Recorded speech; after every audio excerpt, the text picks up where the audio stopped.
예, 오늘 사사기 13장입니다. 13장부터 16장까지 우리가 잘 아는 그 마지막 사사 삼손에 대한 이야기가 나옵니다. 지난번에 우리가 프린터물을 제가 드렸는데 거기에 보면 12사사가 나오죠. 그런데 이 사사기가 21장까지 있는데 벌써 이제 12사사가 다 나왔습니다.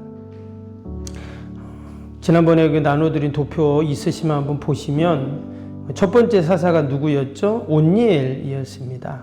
그리고 에훗, 삼갈, 드보라, 기드온, 돌라, 또 야일, 입다, 입산, 엘론, 압돈, 그리고 삼손 이렇게 12사사가 쭉 나옵니다. 특별히 이 삼손에 대해서는 이제 13장부터 16장까지 나오거든요. 상당히 내용이 많이 나옵니다. 그 말은 다 사사들이 중요하지만 이 삼손을 통해서 하나님이 하시는 일들이 또 많았다 하는 것을 알 수가 있습니다. 이 사사 시대는 이스라엘의 특별히 영적 암흑기다 이런 말씀을 드렸는데 사사는 이스라엘을 대표하는 사실 지도자는 아니죠. 그 지파별로 또는 시대별로 또 하나님이 사용하셨던 이제 그런 사람들이었습니다. 우리가 사사기를 읽으면서 계속 이스라엘 백성들이 오늘 1절에도 나오지만 그들이 악을 행했다 이런 표현이 나옵니다. 그럼에도 불구하고 또 하나님의 끊임없는 사랑과 용서가 나오는 게 바로 이제 이 사사기죠. 우리가 이제 뒤에 보면 17장에 이제 그런 말씀이 나오는데 사람마다 자기 소견에 옳은 대로 행하였더라 이런 말씀이 나옵니다. 그러니까 왕이 없으니까 지도자가 없으니까 사람들이 다 각자 자기가 그냥 옳은 대로 행했다는 거죠. 결국 그것의 결론이 뭡니까? 여호와 앞에 악을 행하는 그 모습으로 나오죠. 결국 그들의 악으로 말미암아 하나님의 징계와 심판이 나오게 되고 이런 이 사이클이 계속 무려 300년 동안 이제 반복이 되는 게 바로 이 사사 시대입니다. 그래서 이 시대를 이스라엘 역사 가운데 영적 암흑기다 이제 이렇게 이야기를 하는데 하나님은 그런 범죄와 또 하나님의 징계와 심판 가운데도 늘 하나님은 구원의 빛을 비춰주세요. 이제 그게 사사입니다. 그래서 우리가 이 사사기를 읽으면서 여전히 우리가 하나님 앞에 범죄하고 또 우리가 연약한 자들이지만 그러나 하나님께서는 또 한편으로는 여전히 우리에게 구원의 빛을 비춰주신다 하는 마음을 갖고 저와 여러분이 늘 우리가 처한 곳에서 하나님이 나를 사사로 세워주셨다 하는 그러한 소망을 갖고 여러분 내가 한 줄기 빛이다라는 그 믿음을 꼭 가지시기를 바랍니다.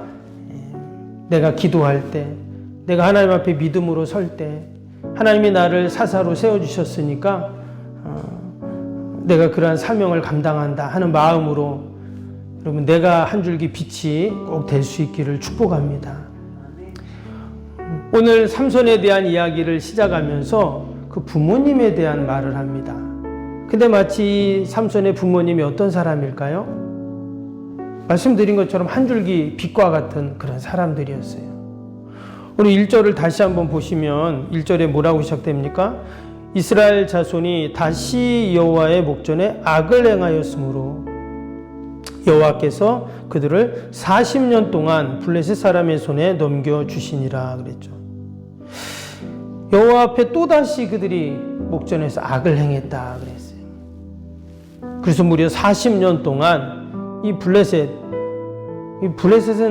뭐 사사 시대뿐만 아니라 나중에 이제 왕정 시대 사울왕 때도 그렇고 다윗왕 때도 그렇고 이후에도 계속 이스라엘을 괴롭히고 또 힘들게 하는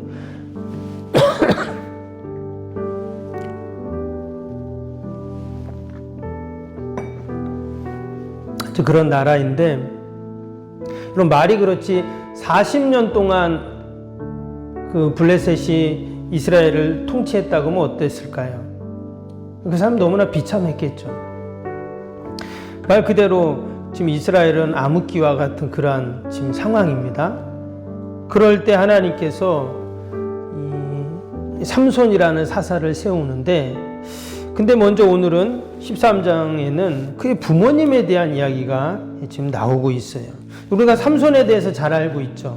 삼손하면 뭐 힘 센 사람, 그 힘이 머리에서 나오고 하나님이 그를 정말 그런 힘을 주시고, 그렇게 하나님께서 그를 놀라운 힘을 주시고 그랬는데, 그가 이제 나중에 보면 실수를 하잖아요. 그 이방 여인 드릴라의 꼬임에 빠져가지고 그 힘도 다 잃고, 근데 그가 마지막에 또 회개해서 하나님이 그에게 힘을 주셔서 그 블레셋을 물리치고, 이제 우리가 이런 삼손에 대한 이제 이야기를 알고 있는데, 실제로 우리가 이제 말씀을 읽어보면 이 삼손이 우리가 생각하는 것처럼 그렇게 선하거나 의롭거나 믿음이 좋거나 그렇지 않습니다. 그럼에도 불구하고 하나님께서는 이제 그를 사용하세요. 그를 통해서 이스라엘을 구원하시죠. 근데 마치 이 삼손의 모습이 어떤 모습이냐? 당시 이스라엘의 영적인 모습이었다라는 거예요. 말씀드린 것처럼 그들이 여호와의 목전에서 악을 행했다 그랬어요. 하나님이 그들을 택하시고 이스라엘 백성들을 애굽에서 나오게 하시고 약속의 땅에 들어가게 하시고 수많은 전쟁에서 다 승리케 하시고, 그래서 그 땅을 다 지파별로 분배하게 하시고, 그래서 하나님이 그 땅에 참된 평안과 또 번영을 약속하셨습니다. 근데 하나님이 주신 그 평강과 번영으로 무엇을 합니까? 우상 숭배를 한다는 거예요. 하나님을 잊고 하나님과 멀어지고, 그것이 무려 300년 동안 계속 그게 반복이 되고 있어요. 그럼에도 불구하고 하나님은 어떻게 하십니까? 이스라엘을 놓지 않으시죠. 마치 그 집 나간 탕자의 모습처럼 그냥 멀리 아버지를 떠나요. 그런데도 아버지는 어때요? 늘 기다리잖아요. 늘 기다리면서 또 그 아들이 왔을 때 기쁘게 맞아주고 대우하는 그 모습을 봅니다. 근데 이 삼손이 마치 그런 모습이에요. 그래서 우리가 이 삼손의 모습을 보면서 그 이스라엘의 모습이지만 또 다른 한편으로는 여러분 나의 모습을 또 보는 그런 은혜가 있기를 바랍니다. 오늘 이 13장에는 그 삼손의 출생과 함께 그 부모님에 대한 내용이 지금 나오고 있어요. 왜 다른 사사들은 부모님에 대한 내용이 거의 안 나오거든요. 근데 희한하게 이 삼손은 무려 23장 전체를 할애해서 그 부모님에 대한 이야기를 하고 있다는 거예요. 과연 그 부모님이 뭐 어떤 부모길래 이런가? 먼저 2절을 볼까요? 2절에 보니까 소라 땅의 단지파의 가족 중에 마누아라 이름하는 자가 있더라. 그의 아내가 임신하지 못함으로 출산하지 못하더니 그랬어요. 지금 단지파의 마누아라는 사람이 이제 부모님이죠. 삼손의 부모님인데 지금 시작을 어떻게 시작합니까? 그 아내가 임신하지 못하고 있었다 이렇게 얘기를 했어요. 여러분 고대 사회에 여자가 임신하지 못했다, 또 출산하지 못했다, 그것은 상당한 어려움입니다. 고대 사회는 그 자녀가 재산이고 노동력이고 군사력이고 그렇잖아요. 그런데 지금 이 마누아의 가정은 아이가 없어서 참 늘 힘들고 어렵고 그러한 가정임을 소개를 하고 있어요. 그런데 이런 가정에 누가 오십니까? 여호와의 사자가 와요. 하나님이 오시는 거죠. 3절을 보면 여호와의 사자가 그 여인에게 나타나서 그에게 이르되 보라, 내가 본래 임신하지 못함으로 출산하지 못하였으나 이제 임신하여 아들을 낳으리니 그랬습니다. 하나님께서 은혜를 베풀어 주세요. 아이가 없어서 참 힘들고 어렵고 그런 가정이었는데 하나님께서 이제 아들을 주겠다. 얼마나 기쁠까요? 막 뛸 듯 기뻤을 겁니다. 그런데 조건이 있어요. 어떤 조건입니까? 너는 삼가 포도주와 독주를 마시지 말며 어떤 부정한 것도 먹지 말지니라 그랬습니다. 지금 이제 아이를 가질 거다 이렇게 얘기를 하고, 그러면서 하는 말이 포도주와 독주를 마시지 말고 부정한 것도 먹지 말고, 뭐 당연히 여러분 아이를 가지면 그렇죠. 그렇게 하면 안 되죠. 근데 이 말씀을 가만히 이렇게 읽어보면 이 말씀이 어떤 말씀이면 나실인 규정이에요. 우리가 민수기에서도 그 나실인에 대한 말씀을 보았잖아요. 근데 그 민수기 6장인가 거기 나옵니다. 거기 보면 포도나무 소산도 먹으면 안 되고 술도 마시면 안 되고 머리에 칼도 뭐 머리를 잘라도 안 되고 또 부정한 거 시체 같은 거 만지면 그게 이제 나실인 규정인데 지금 이 마노아의 부인한테 그 얘기를 지금 하고 있는 거예요. 그럼 마노아의 부인은 나실인이 아니잖아요. 그런데 지금 이런 이야기를 지금 하고 있다는 거예요. 우리가 이 말씀을 보면서 참 부모의 역할이 얼마나 중요한가 하는 걸 다시 한번 생각합니다.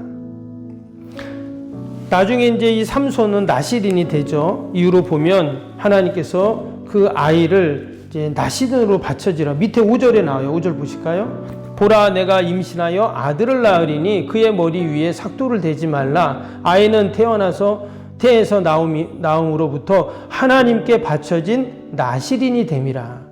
그가 블레셋 사람의 손에서 이스라엘을 구원하기 시작하니라 하시니. 그랬어요. 지금 삼손은 하나님께 바쳐진 나실인이 될 거다 이렇게 얘기를 했어요. 그래서 이제 삼손은 나실인의 삶을 살게 되죠. 그런데 삼손은 뭐 그렇게 하나님께 드려지고 하나님의 구원의 도구로 쓰임 받고 이제 그런데 지금 그의 부모도 나실인으로 하나님께 드려지라 이런 얘기를 하고 있는 거예요. 이런 우리 신앙이 참 귀하고 복되지만 정말 우리 신앙이 우리가 늘 하나님 앞에서 서야 하고 기도해야 하고 우리가 믿음을 지켜야 하는 이유 중에 또 하나가 뭐냐면 바로 우리의 자녀 때문이에요. 하나님 우리에게 맡겨주신 자녀들. 왜? 우리의 신앙과 믿음이 어때요? 바로 우리의 자녀들에게 바로 이어지기 때문에 그런 것입니다. 하나님이 왜 그 이스라엘에 많은 부부들이 있을 텐데 왜 그 가운데 이 마누아의 부부를 택하셨을까요? 그리고 이제 그들을 마치 나실인의 삶처럼 살게 하셨을까 하는 겁니다. 오늘 8절에 한번 볼까요? 8절에 이런 말씀이 나옵니다. 마누아가 여호와께 기도하여 이르되 주여 구하옵나니 주께서 보내셨던 하나님의 사람을 우리에게 다시 오게 하사 우리가 그 낳은 아들에게 어떻게 행할지 우리에게 가르치게 하소서 하니. 지금 이 삼손의 부모님이 지금 기도를 하고 있어요. 이 말은 무슨 말일까요? 그들은 기도의 사람들이었다는 거예요. 1절 말씀처럼 이스라엘 자손들이, 이스라엘 백성들이 다 악을 행하고 있을 때, 우상 숭배하고 하나님을 떠나고 있을 때, 이 삼손의 부모님은 여전히 기도하는 사람들이었다는 것을 알 수가 있습니다. 뿐만 아니라 그들이 하나님 앞에 예배드리고 제사드리는 또 그 모습을 뒷부분에 보면 나오죠. 하나님께서는 이스라엘에 많은 부모들이 있지만 특별히 마누아 부부를 딱 택하셔서 또 그들에게 자녀를 주시고 그 자녀가 이스라엘을 구원하는 귀한 은혜와 축복을 허락하셨습니다. 여러분, 이 새벽에도 저와 여러분이 기도해야 하는 이유, 또 우리가 기도의 자리를 지켜야 하는 이유, 또 우리가 믿음으로 견고히 서야 하는 이유가 여러분 바로 여기에 있는 줄로 믿습니다.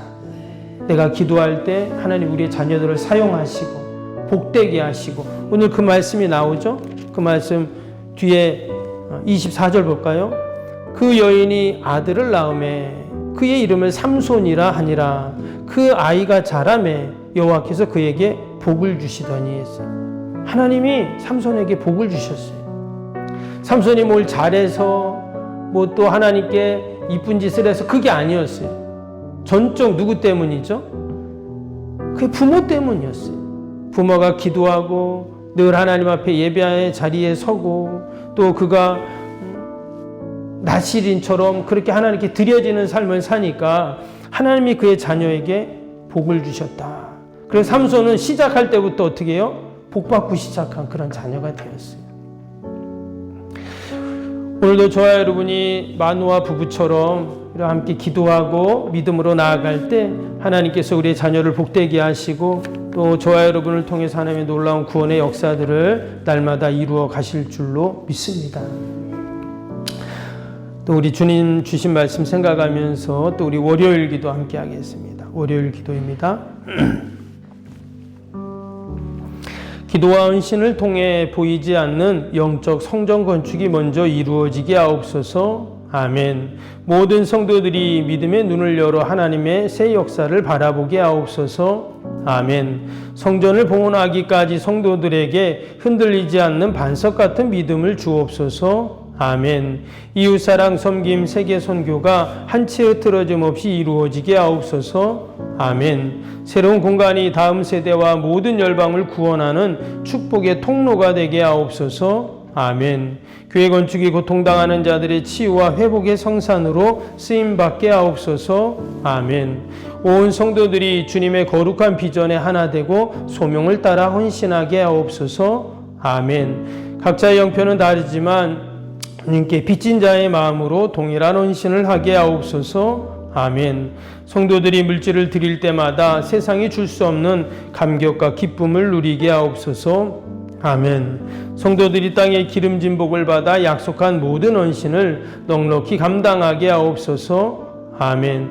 모든 성도가 믿음 안에서 기적의 역사를 이루는 통로로 쓰임받게 하옵소서. 아멘.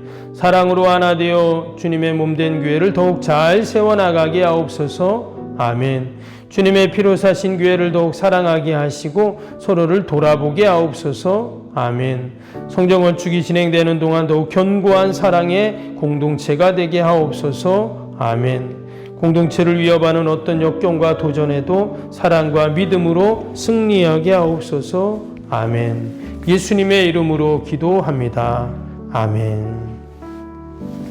사랑과 은혜가 충만하신 하나님 아버지, 오늘도 약속의 말씀 붙잡고 우리가 또 믿음으로 주님 앞에 또 이 기도의 자리에 나왔습니다. 하나님, 이스라엘에 많은 부부들이 있었지만 특별히 이 마누아 부부를 택하시고 그 가정에 자녀를 주시고 또 그 자녀를 통해 이스라엘을 구원하시는 이 놀라운 역사들을 봅니다. 하나님, 우리가 늘 마누아 부부처럼 기도하게 하시고 또 귀한 사명 감당하게 하시고 또 하나님께 드려지는 귀한 삶을 살게 하여 주옵소서. 마누아 때문에 그 가정 하나님께서 그 자녀에게 복을 주셨다고 분명히 말씀하셨습니다. 오늘도 그러한 믿음으로 그러한 소망으로 함께 기도할 때 하나님께서 우리의 자녀들을 복되게 하시고 우리의 가정을 복되게 하여 주옵소서. 오늘도 하나님, 나라 민족과 교회와 이웃과 또 주님의 몸된 교회 하나님 다 올려드리오니 하나님 도우시고 늘 하나님 함께하여 주옵소서. 특별히 언약한 육신 날마다 강건케 하시고 하나님 주신 은혜로 하나님 늘 승리케 하여 주시옵소서. 오늘도 어둠의 영들이 일절 틈타지 않게 하시고 늘 성령으로 믿음으로 충만한 복된 삶을 살게 하여 주옵소서. 기도에는 이런 유가 날 수 없다 하셨사오니 오늘도 함께 기도할 때 하나님, 오늘도 묶이고 막히고 인생의 모든 닫힌 것들이 열리고 풀리는 은혜가 있을 줄로 믿습니다. 감사하며 예수님의 이름으로 기도하옵나이다. 아멘. 하늘에 계신 우리 아버지, 아버지의 이름을 거룩하게 하시며 아버지의 나라가 오게 하시며 아버지의 뜻이 하늘에서와 같이 땅에서도 이루어지게 하소서. 오늘 우리에게 일용할 양식을 주시고 우리가 우리에게 잘못한 사람을 용서하여 준 것 같이 우리 죄를 용서하여 주시고 우리를 시험에 빠지지 않게 하시고 악에서 구하소서. 나라와 권능과 영광이 영원히 아버지의 것입니다. 아멘.